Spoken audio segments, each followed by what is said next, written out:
Hey guys, Joe here. Thanks for checking out another video on the channel. I greatly appreciate it. One thing I've started doing on the channel, I started with the Taurus and a Glock, is I'm revisiting some of the guns that I've had on the channel before for a couple of reasons. One, either they just didn't get a lot of views. Number two, I might have had a factual error. Or number three, and that's the case with this one, there have been significant improvements made in the time since I did the first video. This is a Tisas, which was formerly sold SDS, Zig, etc. Now it's just Tisas imported by SDS, and it's made a bunch of leaps and bounds in terms of functionality and quality. So we're going to take a look at the new one, and I hope you guys enjoy it. This one came from Liberty Arms, so if you are looking for one, maybe hit them up. Liberty Arms, Harrisonburg, Virginia. Can't link them, but you can Google them. Tell them I sent you. Tell them you watched this video and you'd like to order one. Sticker price on these guys, this particular one being a stainless model, is $575. If you get the B45, which is just the black version, it's a little bit cheaper and just as readily available. I don't know what I was going to say after the and. Taking a look inside the box, which is again improvement. It used to be a cardboard box. You have the firearm. Let's go ahead and clear it before we get going. A little stiff on the mag release, but those break in over time. As you can see, clear, no bullets in it. We can drop the slide and take a look at the Tisas Duty 1911 5-inch. The 4.25-inch version says carry back here. One change from 2 years ago is it no longer says Zig anywhere on the pistol. It used to say Zig 1911 on this side. They've removed that. So now it only says Tisas in Knoxville, Tennessee, because that's where it comes from. It's nice to see that they've improved things and changed things in the last 2 years. For $575, you get quite a lot of stuff. Let's start with the box. Number one, you get 2 magazines. Not everybody does that. Some Kimbers still only come with one. You get a cleaning rod, cleaning brush, your paperwork back here, the second mag, and they're made by Metgar. Rock Island has actually gone to ACT, so Tisas is winning that battle. And you even get a disassembly tool, which is very nice to have. And you can use this end to push out the slide lock slide release, but you really don't need that unless you're having major problems, or if you're like me and you have nerve damage and you're having a very off day. Let's go ahead and slide the box out of the way. The stainless finish is very nice on this one. I was very impressed when I saw it. For comparison's sake, this is a $1,200, nearly $1,300 with the fiber optic sights. Kimber Aegis Elite Custom, 5-inch gun. This is my daily carry, being 2.5 times more money. Is it 2.5 times more gun? Let's see as we look through it. For the money, you get a ton of features that used to just be on some higher end stuff, such as front slide serrations. I know that sounds dumb, but front slide serrations are actually a very nice thing to have. In fact, I'm going to grab my other one here. Oops. This is my Springfield Emissary, $1,400 gun. And as you can see, no front slide serrations. It's tri-topped, but no front slide serrations. So we're going to set that aside. $1,400. This has better features already. Has a skeletonized hammer, which is nice. Most 1911s, if they're not a GI reproduction, do. Skeletonized trigger, however, it's non-adjustable, so it acts like a long trigger, which is fine. Has combat style 3-dot white sights, easy enough to pick up. I would probably black those out with some acrylic paint if I was keeping this one. Has a manual safety that is ambidextrous, so that's nice to see.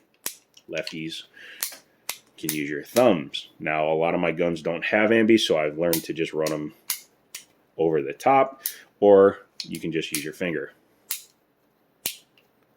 It's a little bit less ergonomic that way, so I tend to just over the top. Flared ejection port, which again was only on more expensive guns back in the day, and they even undercut the trigger guard. Again, something you don't see on a sub $600 gun most days. Has no front strap checkering, which is a bit of a bummer, but skate tape can fix that. Flat mainspring housing with just serrations. Again, you can change that out, no problem. This one is polymer. Just being sure that you change over your spring when you do that, because if you don't, then none of this will work anymore. Also be careful when you're changing out that spring, because that one is compressed higher than even the guide rod spring. So keep that in mind for future reference. GI style plastic grips. They're fine. They grip good.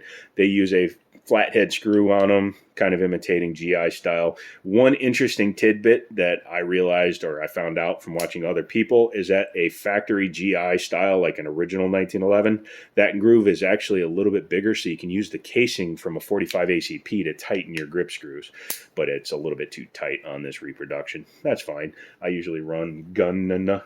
I'll have to put a link to them, but GUNN grips, I get them off of Amazon. They actually made bobtail cut grips, which is actually quite a rarity, and they feel really nice in the hand. They're made out of G10, and they're good quality, so I run those grips because you can get them in medium profile.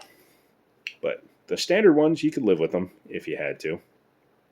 Let's talk about the trigger. It's actually a really good trigger for the money. It's actually a really good trigger, period. A lot of carry guns are going to be in the 6.5 to 8 pound range.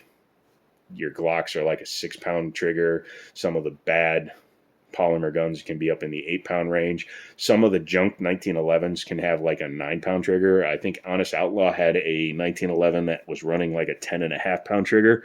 But this guy is running a 5 pound sub 5 pound trigger sometimes.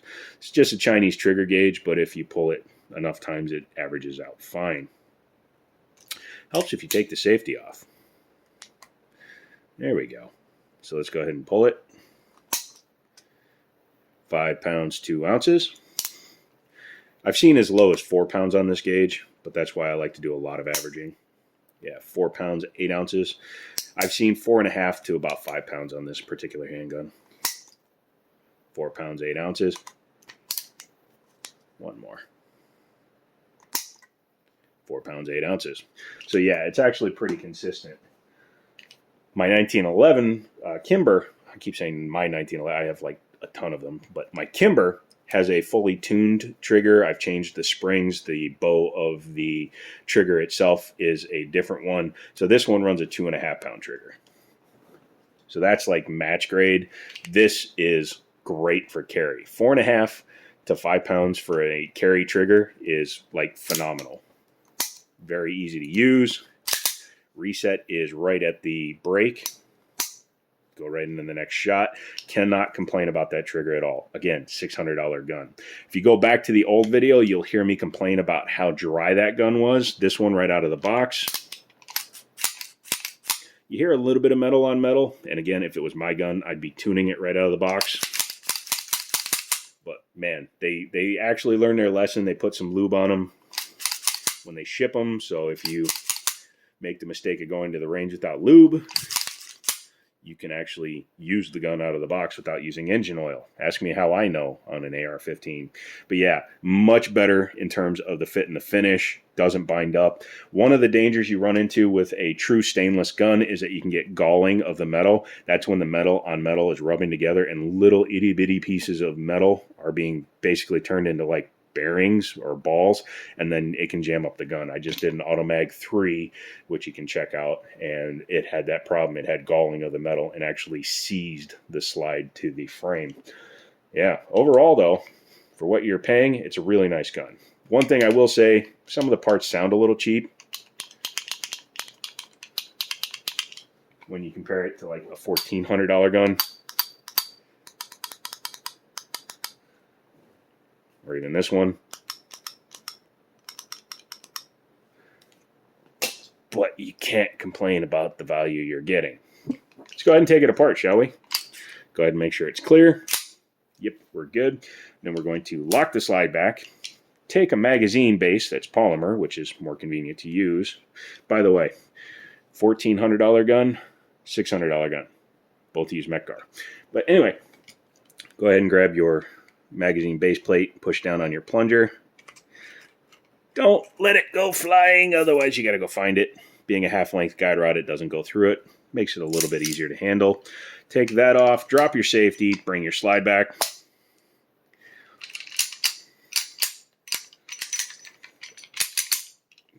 Sorry, half-length guide rod can flip over after you've loosened it, so that's what just happened there. But come to the takedown point, take your slide lock, slide release out. Try not to leave the idiot mark. I like to flip it over when it's a half length because then you have to grab that little bugger and pull it out. And in case you don't know terminology, this is a full length. As you can see, the guide rod is as long as the barrel. Now I'm going to trigger people. But taking a look at things like the internals, this is a Series 70, so it does not have the additional drop safety in it, which gives it a more pure trigger feel, which is another reason why I think it has such a nice trigger in this one. Taking a look inside, you just take your barrel bushing, swap it over, pull out your barrel bushing, and then your slide comes out. Nicely finished, very truncated ramp. 45 doesn't need a ramp. You just want it to go mag chamber. Very nice locking lugs there. And the rifling is pretty decent. It appears to be a 1:8. Might still be a 1:7. Of course, I'm thinking of the wrong gun. It's tighter than that. Anyway, inside here, the fit and finish is very nice. You can see right there. It's got a stamping in there. SS stands for stainless steel. It was made in 2020, I believe in January. But they even polished the internal part of the upper for less drag, which is very good to see. Lower is not polished. If this was mine, because it's already stainless, I don't have to take any finish off, so I would take like a 1000 grit and just take that down maybe a 1/2 to 1/1000th of an inch, polish this all out, get my polishing compound out, polish that all down, make it as smooth as glass, and then it would run even better. One other thing I've noticed is they changed the shape of the feed ramp from the previous version. The previous version of this gun did not like feeding hollow points. This one will feed hollow points no problem. Not only this one, but all the other ones we've had in since that other one. So I think since they abandoned Zig completely or stopped using some of their parts, they've actually gotten better compatibility with ammunition. Because that's another thing you run into with 45s. Some guns don't like hollow points, and it doesn't serve any purpose as a self-defense gun or a duty gun if it can't feed hollow points. When you're throwing a 230 grain bullet at somebody, there is a chance of over-penetration, especially if you use a really hot round, because there are ball nose rounds like from Double Tap. I don't know if they're still making ammo right now, but some of their ball nose stuff could hit like 1250, 1300 feet per second, and that's fast for a 45. Go ahead and do that and almost put the idiot mark on. There you go. Once you've done that, lock your slide back. Make sure your bushing is facing that way so that you can get the plunger down without having all kinds of fun. Start it, grab your base pad, and there you go. Check for functionality. And you're in the gravy. So what do I think of the Tisas 1911 2 years on? I think it's actually a really good piece now. And for $600, it's bridged the gap from where Rock Island used to be to where Rock Island is trying to be now. You aren't being forced to buy a brand that some people don't like Taurus. Taurus still makes a sub $600 1911, but some people poo-poo it.